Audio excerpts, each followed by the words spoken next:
ഞാനൊരു കലാകാരനാണ്. അത്യാവശ്യം കഥകൾ എഴുതുകയും പുസ്തകങ്ങൾ വായിക്കുകയൊക്കെ ചെയ്യുന്ന എന്നോട് പലപ്പോഴും പലരും എൻ്റെ രാഷ്ട്രീയത്തെക്കുറിച്ച് ചോദിച്ചിട്ടുണ്ട്. അവരോടൊക്കെ ഞാൻ പറഞ്ഞിട്ടുള്ളത് എൻ്റെ ജീവിതവും എൻ്റെ രാഷ്ട്രീയവും ഒക്കെ തന്നെ സിനിമയാണെന്ന്. സിനിമ. ഇനിയും എൻ്റെ രാഷ്ട്രീയത്തെക്കുറിച്ച് നിങ്ങൾക്ക് എന്തെങ്കിലും സംശയം ഉണ്ടെങ്കിൽ എനിക്ക് അവരോട് പറയാനുള്ളത് രഞ്ജിത്തിൻ്റെ ഈ സിനിമയിലെ ഈ ഡയലോഗാണ്. വർഷം 5 കഴിയുമ്പോ നാട്ടിലെ പള്ളിക്കൂടത്തിന്റെ വരാന്തകളിൽ വരി നിന്ന് ചൂണ്ടുവിരലിൽ കറുത്ത പുള്ളി കുത്തി നിന്റെയൊക്കെ പേരിനും ചിഹ്നത്തിനും നേർക്ക് പ്രാർത്ഥനയോടെ സീല് കുത്തി തിരുവനന്തപുരത്തേക്കും ഡൽഹിക്കും നിന്റെ വർഗത്തെ കയറ്റി വിടുമ്പോ നീ പറഞ്ഞ മാട്ടുകൂട്ടം ചില സ്വപ്നങ്ങൾ കാണാറുണ്ട്.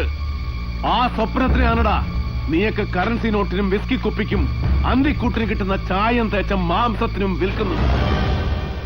വോട്ട് തേണ്ടി ഉഷ്ണിച്ച് വീട് വീടാന്തരം കയറി ഇറങ്ങുമ്പോ ഉളുപ്പും മാനവും ഇല്ലാതെ ഛർദിച്ചതെല്ലാം വിഴുങ്ങാനും ഉലഭ്യം പറഞ്ഞു നടന്നവനെ പങ്കാളിയാക്കാനും അതിനെ നാണക്കേടില്ലാതെ ന്യായം പറഞ്ഞ് ന്യായീകരിക്കാനും കഴിയുന്ന നീ അടങ്ങുന്ന തന്തയില്ലാപ്പട ഭയക്കുന്നുണ്ടല്ലേ പെരുമാൾ പുരത്തിനെ? ഭയക്കണം.